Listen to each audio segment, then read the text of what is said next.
સહજાનંદ સ્વામી મહારાજની જય, અક્ષર પુરુષોત્તમ મહારાજની જય, શાસ્ત્રીજી મહારાજની જય, યોગીજી મહારાજની જય, પ્રગટ ગુરુ હરિહરિ પ્રસાદ સ્વામી મહારાજની જય, પ્રગટ ગુરુ હરિ પ્રબોધજીવન સ્વામી મહારાજની જય જય જય, શ્રી હરિ પ્રબોધમ પરિવારની જય જય જય.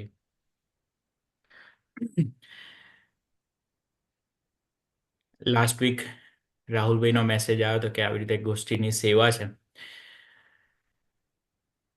તો જ્યારે જ્યારે બી ગોષ્ઠીની સેવા કોઈ બીને મળે એટલે એના માટે એક અવસર આવે કે સ્વાધ્યાય ભજન કરવાનો. આમ તો આપણે રેગ્યુલર કથા વાર્તા વાગોળતા વિચારતા હોઈએ, પણ જ્યારે કોઈ સ્પેસિફિક ટોપિક રિલેટેડ વાત આવે ત્યારે એની ઉપર આપણે સમય કાઢવો પડે, આપણે વિચારો નાખવા પડે, અને ખરેખર આપણને એવું થાય કે ભાઈ ના, સ્વામીજી જે વાત કરે છે એ આપણા માટે છે. તો આજની જે ગોષ્ઠી બી સ્વાધ્યાય શેર કરીશ એ કેવળ મારા માટે જ છે, અને આપ સૌ પ્રાર્થના કરજો કે એ પ્રમાણેનું જીવન બને.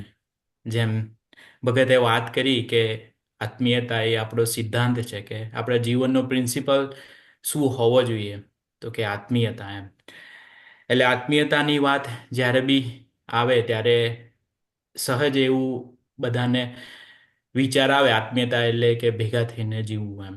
પણ હરિપ્રસાદ, અમારા ગુરુ હરિપ્રસાદ સ્વામીજી એમ કહેતા કે આત્મીયતા એ આપણો જીવન મંત્ર છે. પ્રબોધ સ્વામી એમ કહેતા કે આત્મીયતાથી જીવીએ એટલે ભગવાન ભળે. કોઈ બી કાર્ય લઈને આપણે સ્ટાર્ટ કર્યું હોય ને આત્મીયતા આવે એટલે એ કાર્યમાં ભગવાન ભળે, અને ભગવાન ભળે એટલે એનું રિઝલ્ટ આપણા ધાર્યા કરતા અનએક્સપેક્ટેડ રિઝલ્ટ ભગવાન આપણને આપે. તો આત્મીયતા શું છે? નાનકડા પ્રસંગ શેર કરીને મારી સેવા હું પૂરી કરીશ. પણ આત્મીયતા શું છે? તો સ્વામીજી, અમારા ગુરુ હરિપ્રસાદ સ્વામીજી એમની ગોષ્ઠીમાં વાત કરતા કહેતા કે coming together is a beginning, working together is a progress. કહેતા કે આપણે કોઈ બી સાથે, કોઈ નવા વ્યક્તિ સાથે વાત કરીએ ત્યારે એ આપણે આત્મીયતાના મંડાણ કરીએ છીએ. કે આપણે કોઈ બી નવી વ્યક્તિ આપણા ઘરે આવે કે જોબ પર કે ક્યાંય બી આપણને એને પૂછે કે વોટ્સ યોર નેમ, એ ફર્સ્ટ સ્ટેપ ઓફ આત્મીયતા. વર્કિંગ ટુગેધર મીન્સ કે આપણે કોઈ બી કાર્ય માટે, જોબ છે, ઘર છે, કોઈ બી જગ્યાએ જ્યારે કોઈ બે મલ્ટિપલ પીપલ સાથે કામ કરવાનું થાય, ઇટ્સ અ પ્રોગ્રેસ. તો આપણને વિચાર આવે કે જોબ ઉપર આપણે ભેગા થઈને, ધારો કે કોઈ બી કંપનીમાં આપણે કામ કરતા હોય તો એનો એક ગોલ સેટ કરેલો હોય કંપનીએ કે આ ગોલ, આ ટાર્ગેટ આપણે અચીવ કરવો છે. તો working together is a progress, it's not આત્મીયતા. એના નાનકડું તમને એક્ઝામ્પલ આપું કે જ્યારે હાવર્ડ યુનિવર્સિટીમાં સાયન્ટિસ્ટોએ માણસના નેચરનું એક એક્સપેરિમેન્ટ કર્યો હતો. એમાં એક્સપેરિમેન્ટમાં જસ્ટ સિમ્પલ એમણે કોઈ કંપનીને સિલેક્ટ કરી, અને ત્યાં જે એમ્પ્લોય હતા એ એમ્પ્લોયને જસ્ટ વાત કરી કે આજથી તમારો સેલેરી જે છે એ એ તમને ડબલ મળશે, પણ એની સામે બીજી એક રૂલ્સ એવો છે કે તમારો જે કોવર્કર છે એને એની સેલેરીના 50% ઇન્ક્રીમેન્ટ પણ મળશે. તમને તમારી સેલેરીના ડબલ, અને તમારો જે કોવર્કર છે એને બી થોડું ઘણું ઇન્ક્રીમેન્ટ મળશે એમ.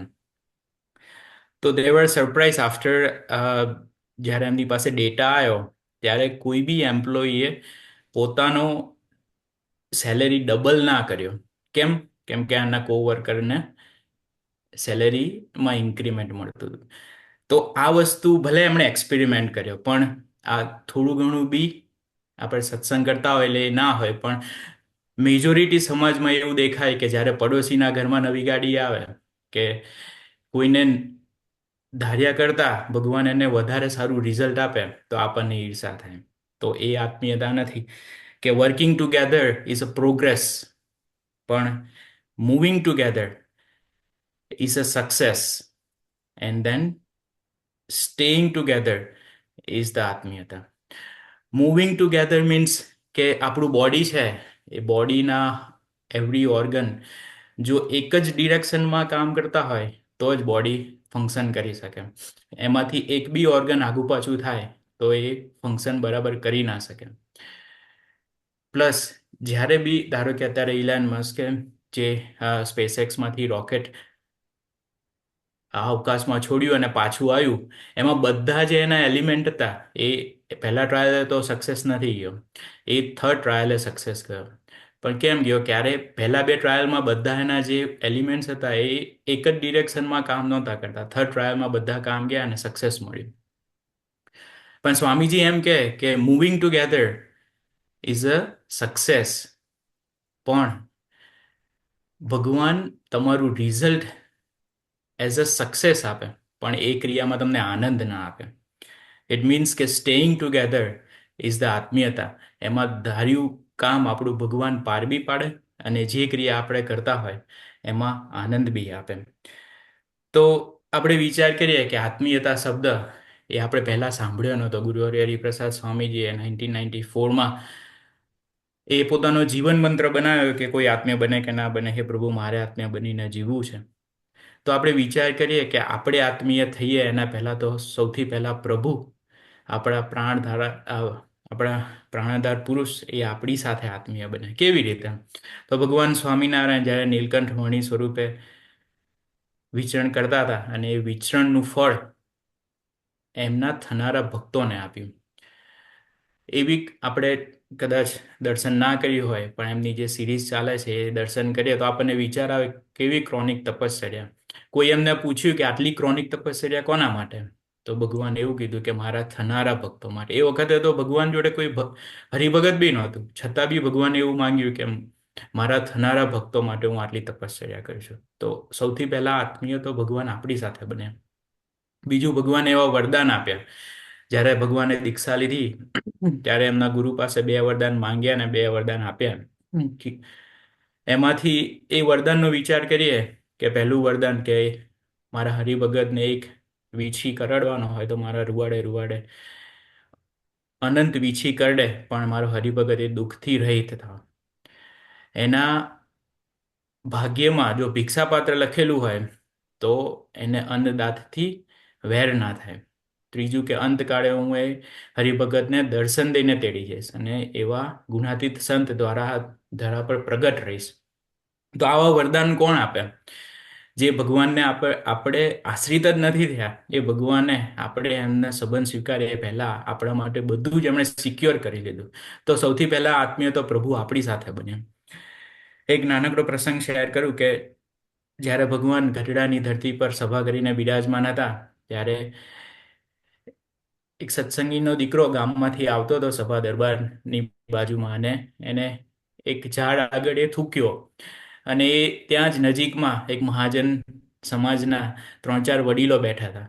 એટલે પહેલા ભગવાન સ્વામિનારાયણનો ખૂબ વિરોધ હતો, એટલે એમણે એવું ચગાવ્યું કે સ્વામિનારાયણ સત્સંગીએ આપણી ઉપર થૂક્યા, આજે એ નાનો છોકરો થૂક્યો છે અને કાલે આપણી આખા સમાજમાં થૂ થૂ થશે, તો આપણે કંઈક કરવું જોઈએ.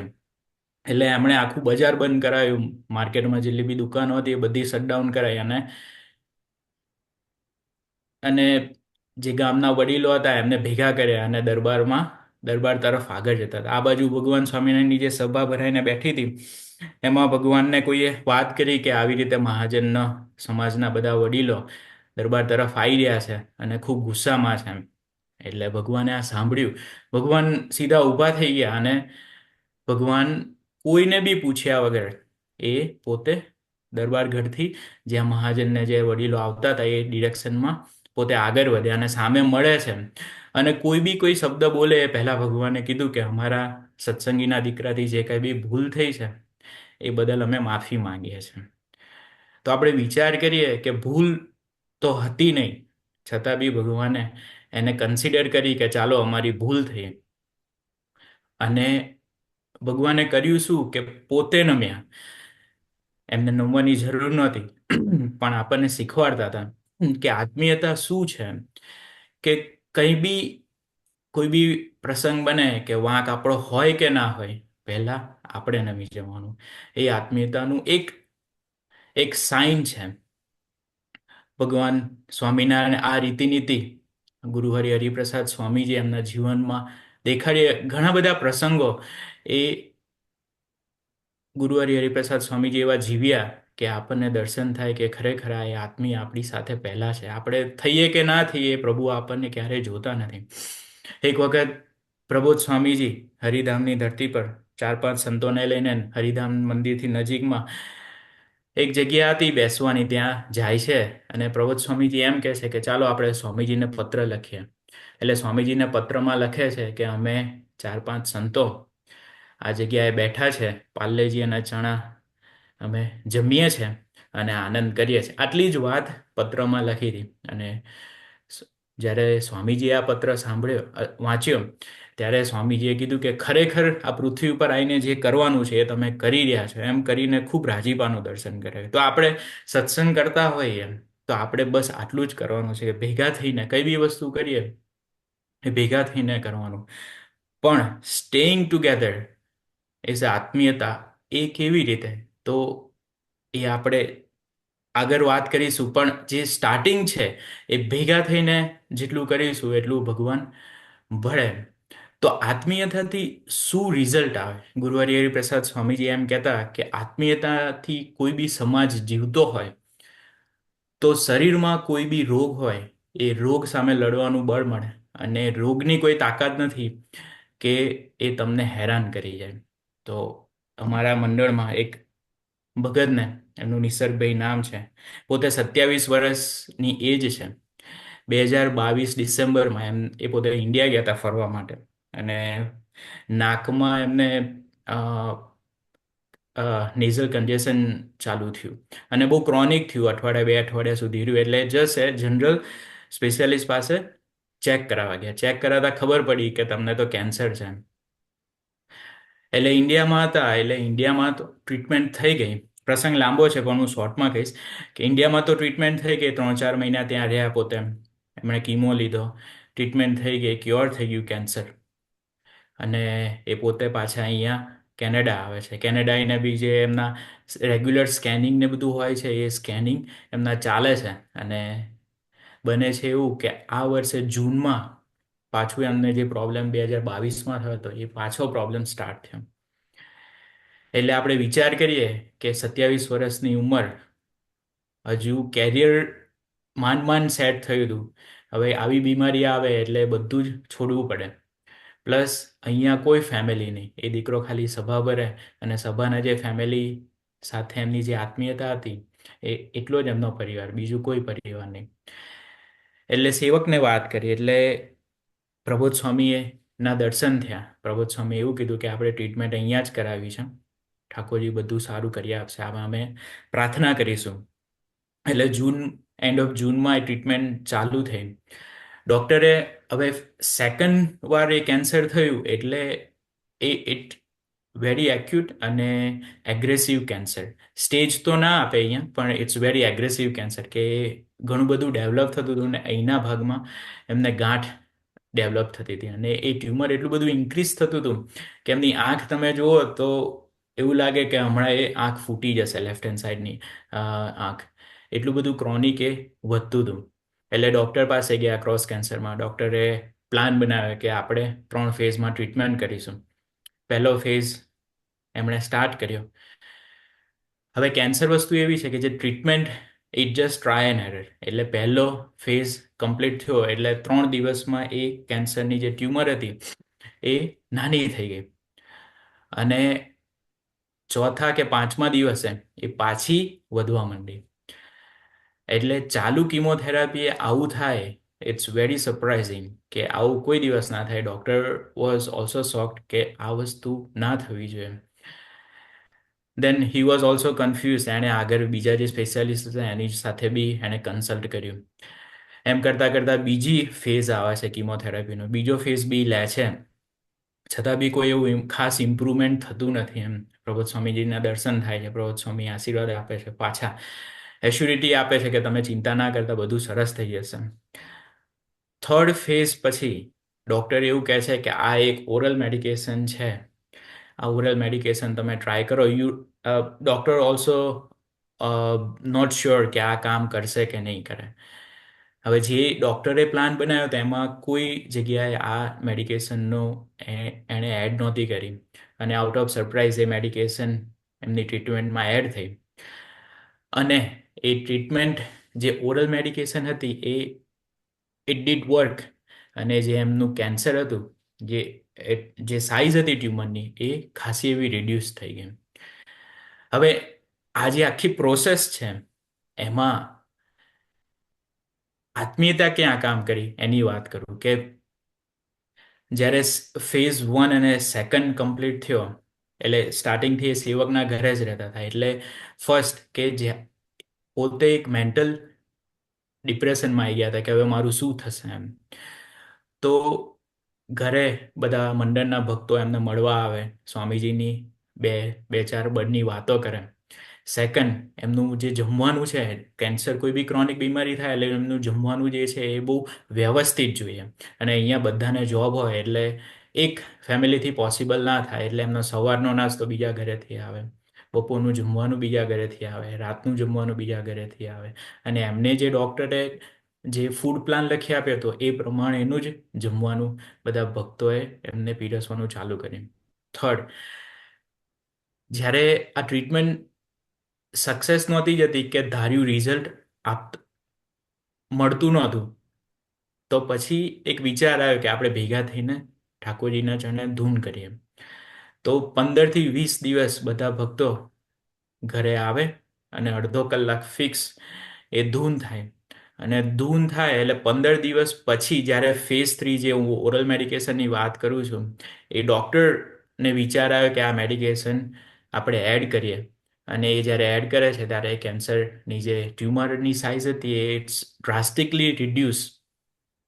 તો સ્વામીજી જે વાત કરતા હતા કે ગમે તેવું બીમારી હોય તો એ બીમારી સામે લડવાનું બળ મળે, અને બીમારીની કોઈ તાકાત નથી કે તમને હેરાન કરી જાય. તો આ આત્મીયતાનું એક રિઝલ્ટ છે કે જ્યારે ભેગા થઈને ભજન પ્રાર્થના કરી, ભેગા થઈને એ એને એક હૂંફ મળી, ત્યારે એમને એ કેન્સર સામે લડવાનું તાકાત મળી. અને એ જે કેન્સરની કોઈ દવા જે ડૉક્ટરને બી ફાઇન્ડ આઉટ નહોતી થતી, એ ભજન પ્રાર્થનાથી એ ડૉક્ટરના મગજમાં એક વિચાર આવ્યો કે આવી રીતે આપણે ટ્રીટમેન્ટ કરીએ. અને અત્યારે એ દીકરાને તમે જુઓ તો હી વોઝ વેરી ફ્રેશ. અને જ્યારે હું સાથે એમની સાથે ડૉક્ટરના કન્સલ્ટેશનમાં હું જતો હતો ત્યારે એ પોતે વાત કરતા હતા કે ડૉક્ટરને એશ્યોરિટી આપતા કે તમે ચિંતા ના કરશો, મારા ગુરુ મારી સાથે છે. ઇટ ઇઝ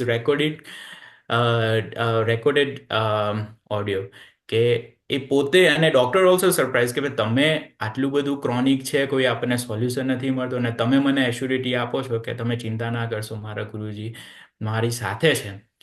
તો વિચાર કરીએ કે આત્મીયતાથી આપણે જીવીએ તો ઇમ્પોસિબલ કામ પોસિબલ થઈ શકે. આપણે જ્યારે શિબિર હતી ત્યારે શિબિરમાં આપણે જે હોલ ફાઇન્ડ આઉટ કરવાનો હતો, એ હોલ એવું હતું કે કોઈ બી અમે સિટીના મોર દેન 50 હોલ્સમાં અમે કોન્ટેક્ટ કરી ચૂક્યા, પણ અમે ક્યાંય હોલમાંથી પોઝિટિવ આન્સર મળતો નહોતો. એટલે અમે પછી એવું કર્યું કે સિટી જે છે એની સરાઉન્ડિંગના જે ટાઉન છે ત્યાં બી અમે તપાસ કરવાની ચાલુ કરી, પણ ત્યાં બી અમને કોઈ હોલ મળતો નહોતો એમ. અને હોટલમાં જે અહીંયા સિટીમાં જે હોલ માંગતા it was very expensive, $7,000 per day, plus food આપણું નહીં, ફૂડ એ લોકોનું, પ્લસ બીજા 5,000. એટલે અમને 4-5 જગ્યાએ તો એવા કોટેશન મળ્યા કે $40,000-50,000 થાય 3 દિવસના. અને અમે બધું જ કરી દઈએ 3 દિવસનો તમારો હોલ બને છે. એમ કે પછી હવે આપણે પહેલાં કેવું કરીએ કે પહેલાં આપણી બુદ્ધિથી બધું કરીએ, આપણે કોઈ દિવસ ભગવાનને પહેલાં યાદ ના કરીએ એમ. હવે ક્યાંયથી આશા દેખાય નહીં એટલે આખું મંડળ ભજન કરવા બેઠું. અને ભજન કરીને 1-2 દિવસ થયા હશે, અડધો કલાક જ ભજન અમે કર્યું હશે, અને 1 કે 2 જ દિવસ થયા હશે અને અમને એક હોલ મળ્યો. એ હોલ એકચ્યુઅલી હતો, અમારે જે જોઈતો હતો એ હોલ આડ્રોસન રિક્રિએશન સેન્ટર કરીને હતો, જે હોલ અમારે જોતો હતો.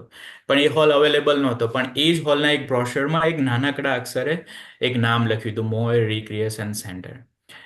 અને એ સેન્ટરમાં જ્યારે અમે કોલ કર્યો અને અમે જ્યારે જોવા ગયા અને બધું ગમ્યું અને બધું ફાઇનલ કર્યું અમે, અને પ્રાઇઝ એની હતી એ ખાલી $700 પર ડે. અને 3 દિવસના થઈને અમને $2,100 વન પાર્ટ અને $2,100 સેકન્ડ પાર્ટ. એટલે આખો હોલ થઈને અમને $4,000માં હોલ ભગવાને અમને અપાયો. તો વિચાર કરીએ કે જ્યારે અમે એકલા ફાઇન્ડ આઉટ કરતા હતા ત્યારે અમને હોલ મળતો હતો, પણ એ હોલ $40,000 $50,000 એ પ્રાઇઝ અમને દેખાડતા હતા. પણ જ્યારે ભેગા થઈને અમે ધૂન પ્રાર્થના કરી, ભજન કર્યું, તો ભગવાને એ જ હોલ અમને $700 પર ડે, જે અત્યારે અમે સભા કરીએ છીએ એનું અમે વીકલી $500 આપીએ છીએ. સો ઇટ વોઝ અનબિલિવેબલ કે આટલો સસ્તો હોલ ઠાકોરજી અમને આપશે. પણ એની પાછળની ભાવના એટલી જ હતી કે અમે ભેગા થઈને એ વસ્તુ કરી. એટલે સ્વામીજી જેમ વાત મેં આગળ કરી કે આત્મીયતા હોય તો ઇમ્પોસિબલ કામ પોસિબલ થઈ શકે, અને દેહના ગમે તેવા રોગ હોય એની સામે લડવાનું આપણને તાકાત મળે. અને there are many benefits of આત્મીયતા, પણ એમાં નથી જવું. પણ આપણે આગળ વાત કરીએ કે આત્મીયતા હોય, આત્મીયતાથી તો આપણે સૌએ જીવવું છે એમ. પણ જ્યારે ભેગા થઈને કામ કરીએ ત્યારે એ વસ્તુ કદાચ પોસિબલ ના થાય. ભગવાન સ્વામિનારાયણ છેલ્લા 8ના વચનામૃતમાં એમ વાત કરી કે ભગવાનની ભક્તિ કરતા હોય એમાં સૌથી મોટું વિઘ્ન શું આવે? તો ભગવાન સ્વામિનારાયણ, મુક્તાનંદ સ્વામીએ પ્રશ્ન પૂછ્યો હતો અને ભગવાન સ્વામિનારાયણ એમ જવાબ આપે છે કે ભગવાનની ભક્તિ કરતા સૌથી મોટું વિઘ્ન એ છે કે પોતાના દોષ હોય તેને દેખે નહીં, અને ભગવાનના ભક્ત થકી મન નોખું પડી જાય, અને ભગવાન અને ભગવાનના ભક્ત થકી બેપરવાહી થઈ જાય. તો થોડું ઘણું બી આપણને એ રીતે મિલતી જુલતી વાત છે એમ. કે જ્યારે બી આપણે ભેગા થઈને કામ કરતા હોય અને આપણી રીતનું, મારી રીતનું કંઈ ના થાય ત્યારે આપણને આપણો દોષ ના દેખાય, સામેવાળા ભગતનો જ દોષ દેખાય, અને પછી સામેવાળા ભગતથી ઉદાસીનતા આવી જાય. એટલે પ્રબોધ સ્વામીજીએ બહુ સરસ વાત કરી હતી. કોઈ એક જગ્યાએ અન્નકૂટમાં પ્રબોધ સ્વામીએ ગોષ્ઠી કરી હતી. પ્રબોધ સ્વામીએ વાત કરી હતી કે જ્યારે આપણે શીરો બનાવીએ ત્યારે શીરોમાં જે ઇન્ગ્રેડિયન્ટ હોય, લોટ હોય તો એને શેકાઈ જવું પડે, ઘી હોય તો એને ઓગળી જવું પડે, અને ઘી હોય એને ગરમ થવું પડે, અને ખાંડ હોય એને ઓગળી જવું પડે. કહેતા કે દરેક પદાર્થ છે એને પોતાનું અસ્તિત્વ છોડવું પડે. અને જ્યારે એ બધા પદાર્થ પોતાનું અસ્તિત્વ છોડે ત્યારે જ એમાં મીઠાશ પ્રગટે. કહેતા જો ખાંડ ઓગળે નહીં તો મીઠાશ ના પ્રગટે. એવી રીતે જ્યારે બી ભેગા થઈને કામ કરતા હોય ત્યારે આપણા માટે અસ્તિત્વ એટલે શું? તો હું સાચો છું, હું ડાયો છું, હું બરાબર છું, હું જે કરું એ જ બરાબર છે, એ આપણું અસ્તિત્વ છે. એ અસ્તિત્વ છોડીને શું જોવાનું? તો કે સંબંધ જોવાનો. પ્રબોધ સ્વામીજીએ જ્યારે 2023માં એડમિન્ટનની ધરતી પર પધાર્યા હતા ત્યારે એક સૂત્ર માર્યું હતું પૂજામાં કે ગુણદોષ ખાબોચિયા છે અને સંબંધ મહાસાગર છે. એટલે પ્રબોધ સ્વામીજી જ્યારે વિદાય લેતા હતા અહીંથી, ત્યારે એ સૂત્ર પકડીને અમને વાત કરી હતી કે એક ગુણદોષ ખાબોચિયા છે મીન્સ શું? કે જ્યારે આપણે કોઈ બી વ્યક્તિ સાથે ક્રિયા કરતા હોય કે વ્યવહાર કરતા હોય ત્યારે આપણે એને ગુણથી જોઈએ ક્યાં તો દોષથી જોઈએ, કે આનામાં સારી વસ્તુ છે અને આનામાં ખરાબ વસ્તુ છે. પણ જ્યારે ભગવાન એ ગુણ લઈ લે ક્યાં તો એ દોષને ગુણમાં કન્વર્ટ કરી લે ત્યારે આપણું એની સાથેનું મેચિંગ ના થાય. કહેતા કે અભાવમાં જતા રહે અને અવગુણમાં જતા રહે. તો આપણે શું જોવાનું? તો કે સંબંધ જોવાનું. કે સંબંધ જોશું તો ક્યારે આપણે એ ભગતના અભાવ ગુણમાં નહીં પડીએ એમ. એક નાનકડો પ્રસંગ શેર કર્યો. પ્રભુદાસભાઈ જ્યારે યોગીજી મહારાજની સાથે સેવામાં હતા ત્યારે પ્રભુદાસભાઈનું ઘણા બધા મિત્રો હતા. એમાંથી એક મિત્રને પ્રભુદાસભાઈ સાથે એક નાનકડી બાબતે વેરઝેર થઈ ગયું હતું. એટલે એમનું અપમાન કરવા માટે એમના પોતાના ઘરે બોલાયા બધા મિત્રોને. આપણા પ્રસંગ બધાને ખ્યાલ હશે કે સ્વામીજીને બધાને બોલાવે છે અને બીજા મિત્રોને દૂધપાક પીરસે છે અને પ્રભુદાસભાઈને કઢી પીરસે છે. એટલે આપણે કઈ બી જગ્યાએ જતા હોઈએ અને આપણું આવું થાય તો આપણે એ ટોલરેટ ના કરી શકીએ. અને જ્યારે બીજા દિવસે પ્રભુદાસભાઈ એના એ જ મિત્રોને પોતાના ઘરે બોલાવે છે અને જે મિત્રએ કઢી પીરસી હતી એને દૂધપાક જમાડે છે. તો પેલાને વિચાર આવે છે કે મેં આટલું બધું અપમાન, ક્રોનિક અપમાન કર્યું છતાં બી પ્રભુદાસભાઈએ મારા માટે સહેજ બી રુચિ ના રાખી, અણગમો ના રાખી, અને પોતે રોવે છે અને નિષ્કપટ થાય છે પ્રભુદાસભાઈ પાસે. એટલે સ્વામીજી બહુ સરસ વાત કરે છે કે મારું જીવન, સ્વામીજી એમ કહે છે કે મારા જીવનનો એક સિદ્ધાંત છે, જે ભગતે સ્ટાર્ટિંગમાં વાત કરી કે મારો એક સિદ્ધાંત છે કે કડી કે દૂધપાક એ મારું ધ્યેય નથી એમ, પણ એક સારું જીવન જીવવું એ મારું ધ્યેય છે એમ. તો આપણે બી આપણું એક ધ્યેય બનાવવું પડે કે આત્મીયતાથી જીવવું એ ધ્યેય છે. તો આત્મીયતાથી જીવવા માટે કરવાનું શું? તો કે સંબંધથી જોવાનું, અને જ્યારે બી પ્રસંગ બને ત્યારે પોતાનો જ દોષ છે એ માનીને, એ ભગત ખૂબ મોટો છે એ માનીને જીવવું પડે. તો આપણને એવો વિચાર આવે કે એ પ્રસંગ બને ત્યારે સ્વભાવ દેખાય, ત્યારે એ વ્યક્તિની ક્રિયા દેખાય, તો વી આર વેરી ફોર્ચ્યુનેટ કે આપણને એવા પ્રગટ સંત મળ્યા છે કે જે આપણા જે સ્વભાવ આપણને હેરાન પરેશાન કરે છે એને રિમૂવ કરવા માટેના. તો એક નાનકડો પ્રસંગ વાત કરું કે પ્રબોધ સ્વામી જ્યારે એવીડીની ધરતી પર આવ્યા ત્યારે એમની સાથે એક સેવક બી હતા હરિધામથી. એ સેવકને જ્યારે વડીલો એમને જ્યારે એ જે ડિપાર્ટમેન્ટ, પર્ટિક્યુલર ડિપાર્ટમેન્ટમાં હતા, ત્યાં એમના વડીલો ટોર્ચર કરતા હતા કે તમે આમ કરો, આમ કરો, આમ કરો. એટલે એને થઈ ગયું હતું કે આ વડીલોને હું કોઈક દિવસ તો હું આમને મેથી પાક હું આપી શકતા એમ. એને એક પૂર્વગ્રહ બંધાઈ ગયો હતો કે આ વડીલોને તો હું મેથી પાક આપી શકતા એમ. આમ બને છે એવું, ગુરુવારી એવીડી પધારે છે અને 23મી મેનો સમયો સેલિબ્રેટ થાય છે, અને એ ભગત સ્વામીજીને હાર પહેરાવવા માટે સ્ટેજ ઉપર જાય છે અને પોતે પ્રાર્થના કરે છે કે સ્વામીજી મને દાસના દાસ બનાવજો. અને પ્રબોધ સ્વામીજી સામે એવું કહે છે કે આપણે દાસના દાસ બનાવવા માટે આપણને સ્વામીજી ધરતી પર લાવ્યા છે, અને પોતે એમના બરડા ઉપર હાથ ફેરવે. એટલે એ ભગત જ્યારે નીચે આવે છે ત્યારે હી ગોટ રિયલાઇઝ કે જે મને વેરઝેર હતું કે મારા વડીલો સાથે એક સેવા બાબતે ઊંચ નીચ થઈ ગઈ, એના બાબતે વેરઝેર થઈ ગયું હતું, પણ અત્યારે મને એવા સંકલ્પ ઉઠે છે કે એ વડીલોના હું દાસ બની જાઉં એવો મને સંકલ્પ ઉઠે છે એમ. તો વિચાર કરીએ કે એક સ્વામીજી સાથે એક નિષ્કપટ થયા અને સ્વામીજીનો એક આત્મીય સ્પર્શ મળ્યો, એમાં એને જે એક ભાવના હતી કે જે એની ક્રિયા પ્રમાણે નહોતું થતું, એ આખું સિચ્યુએશન બદલાઈ ગઈ. તો આપણે કરવાનું શું? તો કે આપણે એક બે જ ભાવનાથી જીવવાનું, કે એક સંબંધથી, કે જેટલા બી આપણી આજુબાજુમાં મુક્તો છે એ બધા ભગવાન સ્વામિનારાયણના કહેતા પ્રગટ સ્વામીના સ્વરૂપો છે. હું કોઈની આગળ નમું છું તો કોઈ વ્યક્તિને નથી નમતો, પણ એમાં રહેલા ભગવાનનું જે તત્વ છે એને હું નમું છું. અને આપણને એવા પ્રગટ સંત મળ્યા છે કે જેની આગળ આપણે જો નિષ્કપટ થઈશું તો આપણા ગમે તેવા સ્વભાવ હશે એ કાઢી આપવાની જવાબદારી લઈને, કહેતા આત્માની જવાબદારી લઈને ફરે એવા પુરુષ છે. તો વધારે વાત નથી કરી, પણ આપ સૌના ચરણોમાં પ્રાર્થના, વિનિપેગ મંડળના સૌ વડીલોના ચરણોમાં પ્રાર્થના, ભક્તોના ચરણોમાં પ્રાર્થના નથી, પણ જેમ એમની મરજી છે કે આત્મીયતાથી જીવવા માટે સંબંધ, બધા ભક્તોના સંબંધથી જ અમે દર્શન કરીએ, એવું આજના દિવસે પ્રાર્થના. અને આપ સૌ મારા વતી પ્રાર્થના કરજો, એ જ સજાનંદ સ્વામી મહારાજની છે.